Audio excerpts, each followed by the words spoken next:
big win over Central Washington. Got to celebrate the GNAC championship on your home field. Just what was that experience like for you, having such a significant victory at home for homecoming? Oh, it's phenomenal for as a head coach and our coaching staff to have all their families there, and for the players to have their families there, and obviously the Zoo Nation's there celebrating with you. Homecoming, it was really storybook to be able to celebrate that and to have the type of ending and get that trophy hoisted up there in front of everybody. It was great, and hats off to just the players for just playing.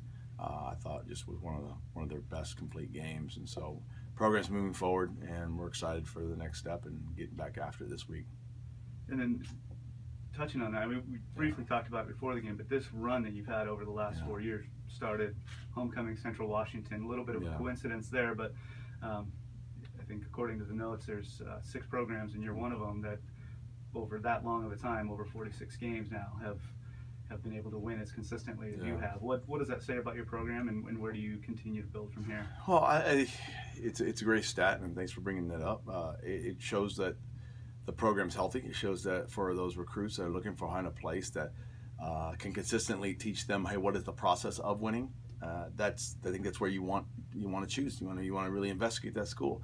There's for us, we talk about, hey, we don't exist in winning and losing. It's we try to get our attitude, that constant growth mindset. And today brings up a day that its own unique set of challenges. Is that, hey, how do you go back to work after a success? And so I think that's, if anybody were to investigate our program and look at deep what's going on, they see that, hey, there's a process happening here.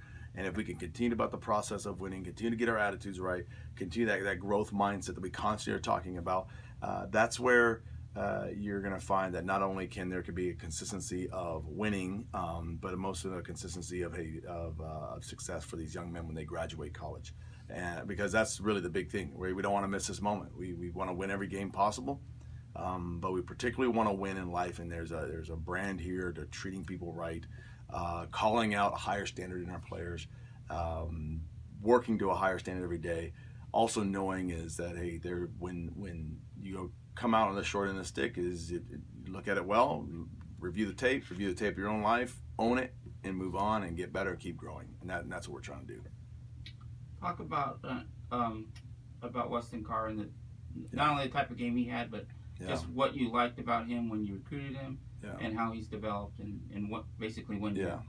Well, what you find in Weston is, one, he's got a great structure and height. I mean, when you're talking about a receiver, we knew going into before our last recruiting with he would be, before bringing in the 2015 class, beyond. And when Terrell left, you're looking at, we realized that we need to expand the offense. We need to make sure that while we are very committed to the running game, we need to have a passing game that can pick up the slack and attack people when they're trying to crowd the box.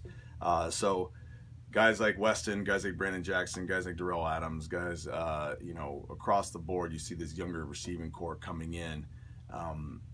We want to identify, we need to find guys on the outside that can continue to open things up. And now you've got the veterans of Ethan Zeidler and Tanner Henry, Gage Allen, who are able to get in there and really give us the advantage when you want to crowd the box. We're committed to the run, no doubt. And we want to be physical in the offensive line, there's no doubt.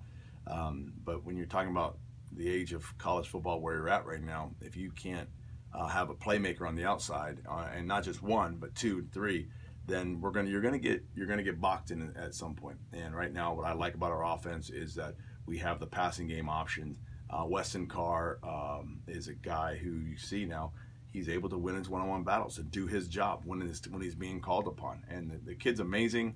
As I love being around him as a person, and he's a guy who I think exemplifies what we're talking about every single day when we're talking about winning today.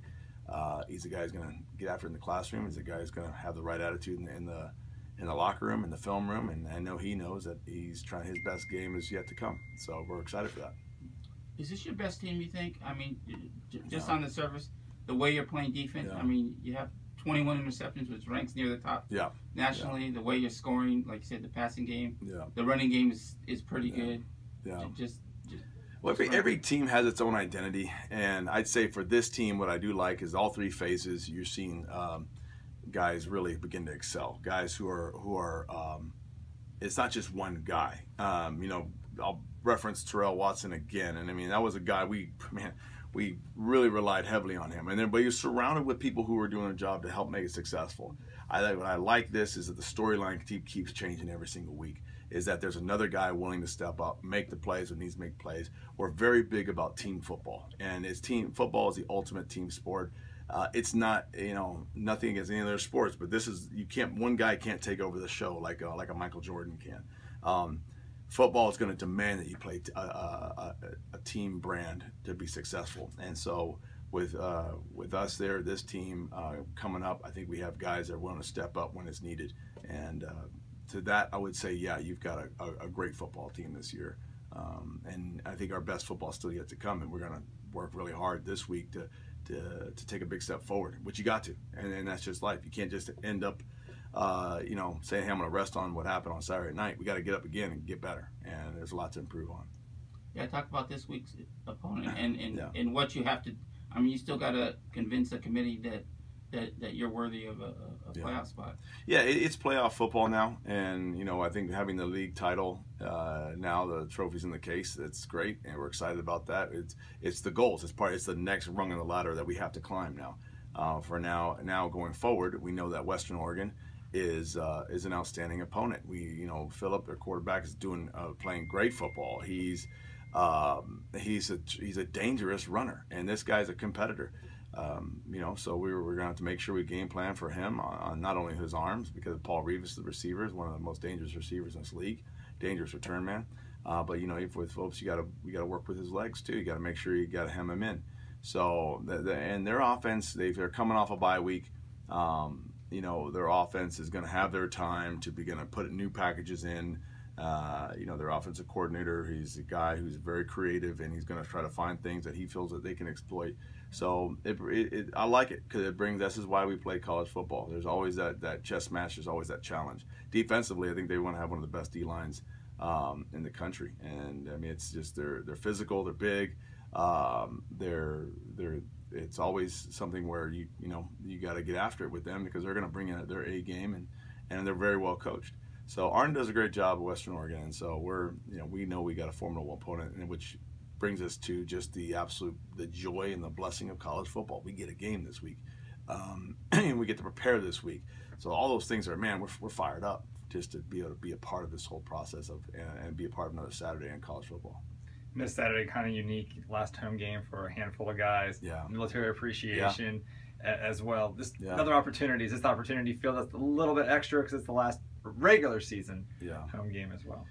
This week it brings up one of the most exciting and emotional weeks too, because one, you get to say our seniors take their final senior walk, and their families get to come alongside, and their families and their loved ones have done a lot to support these young men along their journey of college football. And you know, the players sacrifice a ton to be here and to continue this journey. College football is no joke. It demands a lot of your time, resources, and your focus. But to honor the seniors with their senior walk and their families, it's going to be great. But I'm also thoroughly excited about just Heroes Day and just the game. I mean, we're going to appreciate the military, appreciate the local civil servants that we have in the area, the policemen, firemen. It's a game of just honoring commitment and sacrifice. You know, being someone who's grown up, you know, my dad was a Marine Corps officer, and I grew up living on military bases. You know, on the background, just the sacrifices that these men and women give, but also the families that give to them. So it's a day to be able to honor that. You know what, life is good when we sacrifice and give more to each other, and you know, our freedoms today, we don't take them for granted because there was a cost to it. So on that, dude, just the everyday civil service that you know, firemen, policemen give. I mean, we're very appreciative of all that. But this is going to be a great night, and you know, it's a time. Come on out. I mean, get your tickets now, because it's going to be a lot of fun. And I think our game is one of the best games in town, also in California, where you're going to have a blast. The Zoo Nation is rowdier than ever, and you know, we're looking forward to a great one. Coach, looking back, the road game against Colorado Mines, you guys have learned a lot. It's been fun to see your team grow week to week, but especially after a loss. I mean, the last 3 weeks, the way your team's played, outscoring your opponents 146-20. What have you seen in terms of growth from your team since that game? Yeah, I think it's a lesson. It's a lesson to understand how much you have to have that growth mindset, how much you have to take one day at a time. For our players, they owned it. They saw the film. They were able to say, okay, here's our chance. Here's our great opportunity. Get better. And they saw that. And it helped them shed some of the immaturity I think we see a lot of today, where everybody wants to, philosophize about, hey, why did this happen, all that. Our guys didn't do that. Our guys said, no, go to work. You're trained or untrained. And that road experience gave us a chance to see ourselves a little more clearly, and see ourselves in the mirror, for these guys to own it. It was a great opportunity, and so we took the opportunity, and we're getting better. And sometimes in a win, the immaturity of a human being, you think, oh, everything's great. Even after coming off this last game Saturday, where, hey, it's a high emotional win, we played a very good game. Some would say, man, one of the most thorough, complete games you've ever played. I say this is that, we watched the tape, we got better. And how do we get better now? What do we do with this next week? And so, your opponent's going to analyze everything they can find. And so, we're going to be the first ones to analyze ourselves and say, let's just make ourselves better.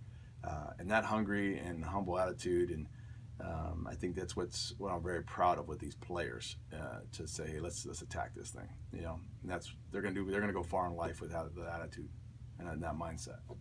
Great. Thank you, Coach. All right, thank you very much.